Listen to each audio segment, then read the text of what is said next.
Bom, essa contraofensiva que descrevi, ela teve início em 2011, ela foi detida temporariamente nas eleições de outubro de 2014, mas para surpresa de alguns e para constatação de outros, o fato é que depois da eleição, a posição do governo foi implementar uma linha política e uma política econômica que dividiu o nosso lado e que não ganhou um único apoio do outro lado. O resultado é que o nosso lado ficou atônito com aquilo que o governo, que nós tínhamos acabado de eleger contra essa ofensiva da direita, estava fazendo, e a direita não ficou nem um segundo atônita. Quer dizer, a direita saiu do segundo turno reclamando do resultado eleitoral e já questionando a legalidade da posse e já deflagrando uma campanha pelo impeachment, né? Essa campanha pelo impeachment durou o ano de 2015 inteiro. Mais uma vez, em dezembro, né, dia 16 de dezembro de 2015, aquela mobilização que foi feita no país inteiro deteve a contraofensiva de direita. Vamos lembrar que era o momento em que o Eduardo Cunha decidiu instalar a comissão, porque o PT não aceitou a chantagem de votar a favor dele na comissão de ética, Conselho de Ética da Câmara dos Deputados, então ele cumpriu a ameaça, instalou a comissão. Nesse ambiente, as manifestações que ocorreram no final de 2015 deixaram claro que havia um repúdio a isso. E novamente, o governo não correspondeu a essa mobilização social. Não só do ponto de vista da postura adotada pelo governo, frente à Operação Lava Jato, frente à Polícia Federal, a defesa do ajuste fiscal de longo prazo, a troca do Joaquim Levy pelo Nelson Barbosa, e o Nelson Barbosa reafirmando o programa de ajuste fiscal, dizendo que ia fazer uma reforma da Previdência, certo? Até mesmo o tema da votação do pré-sal, em que a nossa bancada, a bancada do PT no Senado, estava convencida de que nós ganharíamos e derrotaríamos uma aliança entre o PSDB e o PMDB, entre o Serra e o Renan, e diante da ameaça do Renan Calheiros contra o governo, a opção do governo foi recuar e aceitar uma decisão intermediária, prejudicial a nós. É óbvio, eu sempre repito isso. Por que o Serra aceitou uma mediação? Porque ele sabia que ele ia perder.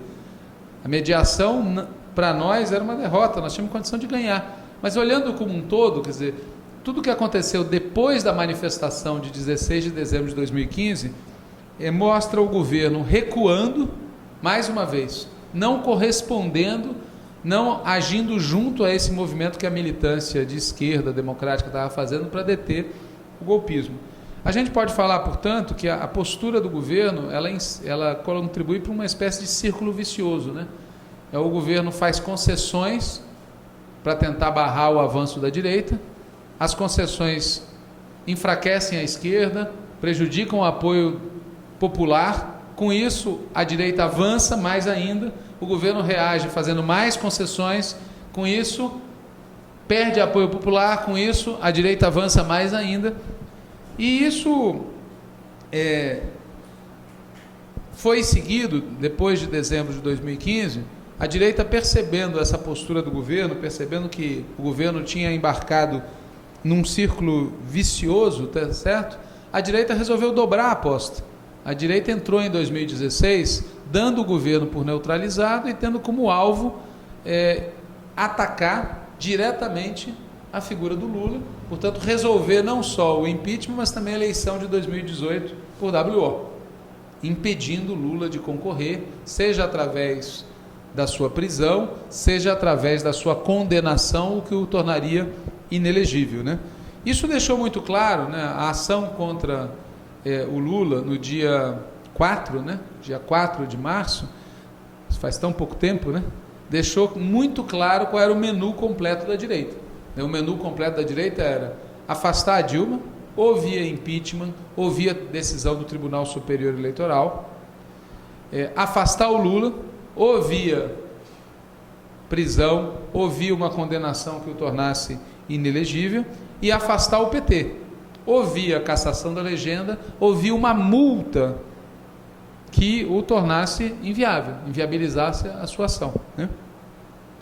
Bom, Sendo esse o cenário, quer dizer, percebendo esse acuamento do governo, cresceu na esquerda a ideia de que o nosso flanco não era a mobilização. A mobilização não estavam conseguindo fazer. O nosso flanco era o governo. O governo era o flanco frágil. E nesse contexto, isso era muito grave, porque sem governo você não detém golpe. A mobilização social é fundamental, mas a mobilização social sem a ação de governo não barra golpe. E 2 exemplos, né? Um antigo, 1961, a cadeia da legalidade comandada pelo Brizola. Era um governo estadual que, em articulação com o setor do Exército e com a mobilização popular, criou uma situação que barrou o golpe naquela circunstância, né? Outro exemplo mais recente na Venezuela. Você teve mobilização popular, né? Os moradores pobres de Caracas que foram para a frente do Palácio Presidencial em dezenas de milhares, e um setor das Forças Armadas que disseram que não estavam de acordo e assustaram o outro setor, que estava pró-golpe. Então não tem chance de derrotar o golpe sem a ação do governo.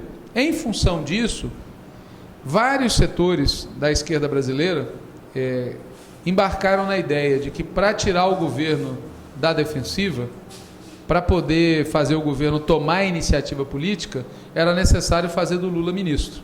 Essa ideia não foi consensual, eu, por exemplo, não estou de acordo com ela, mas foi uma ideia amplamente majoritária, assim, sem fazer nenhuma enquete. É muito claro que foi amplamente majoritária a ideia de, bom, se o problema nosso é que o governo está inerte, vamos resolver esse problema convertendo o Lula em ministro, né? Bom, a reação da direita a isso foi brutal, né?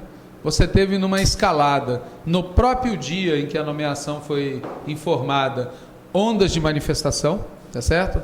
Manifestações que foram estimuladas pelos meios de comunicação e protegidas pelas polícias militares, tá certo? Se criou um ambiente para tentar transformar a Avenida Paulista numa espécie de sucedâneo daquela Praça Tahrir, né? Para ter gente lá se manifestando o tempo todo, né? Você teve logo em seguida a isso, né? A decisão de um juiz federal de primeira instância, certo?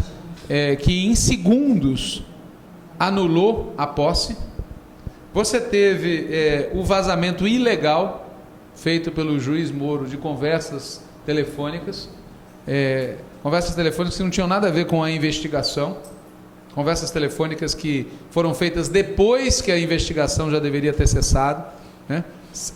Conversas sabidamente ilegais que foram vazadas para criar um ambiente de questionamento à ida do Lula para o Ministério. Você teve a instalação na Câmara dos Deputados da comissão para analisar o pedido de impeachment, instalação feita por um deputado federal que é um conhecido criminoso. A gente sempre tem que lembrar, o presidente da Câmara dos Deputados é um criminoso. Isso é público e notório. E ele continua lá e é ele quem comanda um processo de impeachment de uma presidenta sobre o qual até este exato momento não tem uma acusação. E houve uma unificação das táticas da direita. Esse é um outro elemento importante. Ocorreu o contrário do que ocorreu em 16 de dezembro. 16 de dezembro de 2015, quando o Cunha decidiu instalar o impeachment, uma parte da direita era contra isso. Eles estavam divididos e nós unificados. Agora, eles se unificaram.